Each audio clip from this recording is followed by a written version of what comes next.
Meilleure intro.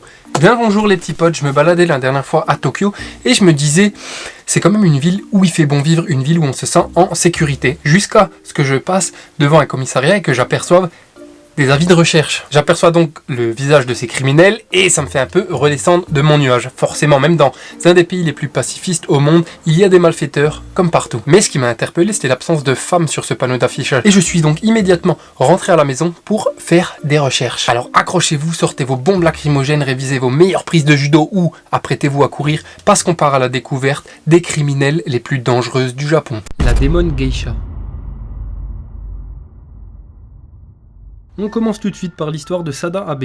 Imaginez, vous êtes un homme dans la quarantaine, patron de restaurant, mais vous préférez draguer vos employés plutôt que de travailler et de rendre votre femme heureuse. Vous commencez une relation intime avec une de vos serveuses et anciennes prostituées, Sada Abe. Une relation qui va prendre de plus en plus de place dans votre vie, allant jusqu'à passer des jours entiers dans un machiai, l'ancêtre du Love Hotel. Votre amante a eu l'idée géniale d'aller voir une pièce de théâtre où une geisha attaque un de ses clients au couteau, et elle commence à avoir envie de reproduire la scène. Votre relation évolue alors vers des penchants sadomaso jusqu'au jour où, dans un jeu sexuel dangereux, vous lui demandez de vous étrangler parce que ça augmente votre libido. La demoiselle obéit et ça vous rend fou de plaisir. Vous lui demandez de réitérer l'expérience pendant votre sommeil avec une corde cette fois-ci et sans s'arrêter. Chacun ses délires, hein. Et elle s'exécute. Bilan, vous êtes mort. Et bien ça c'est arrivé en 1936 à Kichizo Ishida, mais c'est pas la fin de l'histoire. Après sa mort, Sada Abe, la prostituée en question, est restée plusieurs heures à côté du cadavre avant de se saisir d'un couteau et de lui couper les parties intimes. Oui messieurs, on souffre tous ensemble à ce moment-là. Et elle a aussi gravé son nom dans la cuisse de son désormais défunt partenaire et a même pratiqué la nécrophilie, se servant de la teub fraîchement découpée. Les circonstances de l'affaire l'ont médiatisé à l'échelle nationale et beaucoup de gens défendaient la cause de Sada, mettant en cause le potentiel comportement violent de son amant. Les policiers ont été très choqués quand ils l'ont arrêtée 3 jours plus tard et découvert son comportement après le meurtre. En effet, elle se baladait, allait faire du shopping, allait au cinéma, comme si rien ne s'était passé. Pendant son interrogatoire, elle était d'un calme et d'une lucidité surprenant. Elle a avoué le crime qu'elle aurait commis, je cite, même si son amant ne lui avait pas demandé. En fait, elle avait déjà en tête ce meurtre depuis longtemps, puisque n'étant pas mariée à Kichizo, elle ne pouvait pas supporter l'idée qu'une autre femme soit auprès de lui. C'est aussi pour ça qu'elle a découpé ses organes pour avoir un souvenir de son bien-aimé. Il existe de nombreuses œuvres retraçant les faits, comme les films L'Empire des Sens, Déviance et Passion, ou La véritable histoire d'Abe Sada. Alors chers viewers, dorénavant, faites attention quand vous décidez d'avoir des relations intimes monnayées. L'affaire des meurtres successifs d'enfants d'Akita. Le 9 avril 2006, Suzuka Hatakeyama arrive en pleurs au commissariat de Fujisato, dans la préfecture de Akita. Sa fille de 9 ans est portée disparue. Les policiers se mettent immédiatement à sa recherche, mais découvrent l'horreur.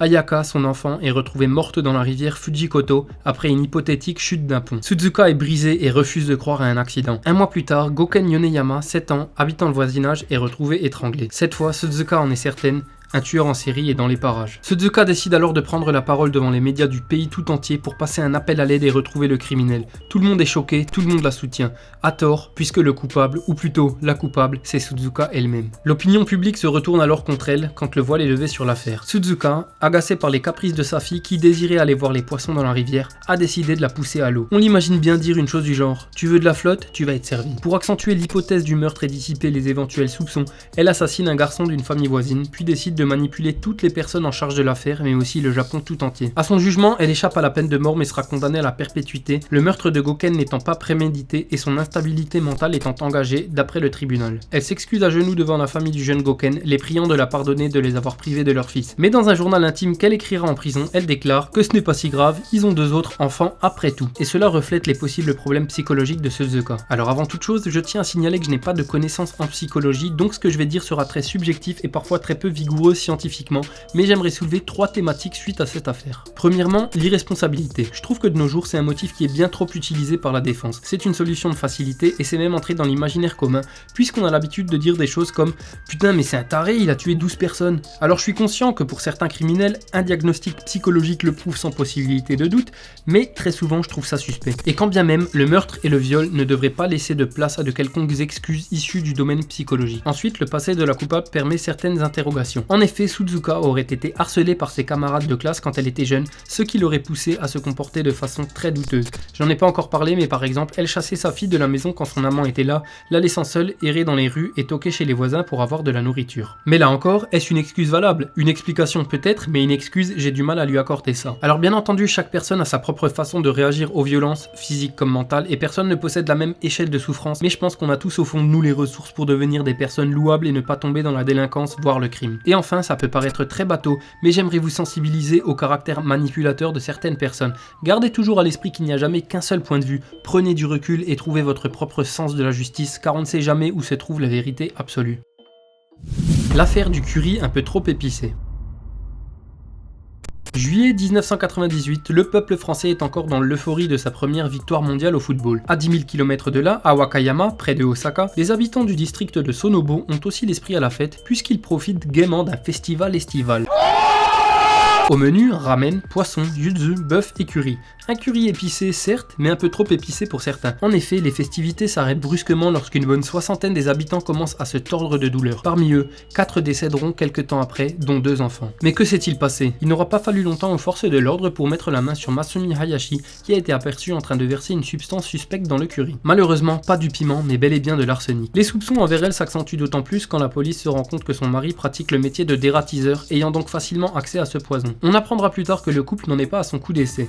En effet, Masumi étant assureuse, elle avait tenté à 3 reprises déjà d'assassiner des clients pour leur soutirer leur assurance vie. Mais lors de ce festival, point de motif financier. Une simple colère que Masumi éprouvait parce que ses voisins la snobaient. A raison? Très certainement. Masumi sera condamnée à mort en 2002 pour homicide et empoisonnement sur 64 personnes. Elle a fait appel en 2009 mais sa demande a été rejetée. Elle est toujours en attente de son exécution. Cette histoire met en avant les effets négatifs que peut avoir l'argent sur une personne. Les crimes crapuleux provoquent un certain dégoût puisqu'ils montrent que certaines personnes sont prêtes à privilégier la valeur monétaire à la valeur d'une vie humaine.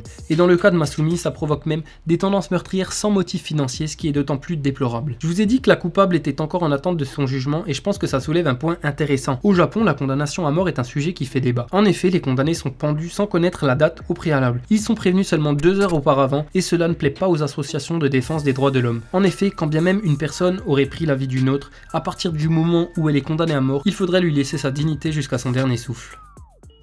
Bien les petits potes, on est déjà à la fin de cette vidéo, j'espère que ça aura pas été trop sordide. J'ai essayé de détendre un peu l'atmosphère en faisant quelques blagues, même si vous vous en doutez, le crime n'est pas quelque chose qui me fait rire, surtout quand ça implique des enfants. Si vous voulez un épisode 2, n'hésitez pas à le dire dans les commentaires parce qu'il y a encore pas mal d'histoires de ce genre. En tout cas, j'espère que ça vous aura intéressé, que ça vous aura appris des choses. Moi, ça m'a beaucoup plu de faire cette vidéo, faire des recherches, c'était assez cool en fait. Et je comprends mieux maintenant les inspirations de certains films d'horreur japonais. Donc voilà, merci beaucoup d'avoir regardé cette vidéo. Si vous voulez... Aïe, c'est que le yo. Désolé.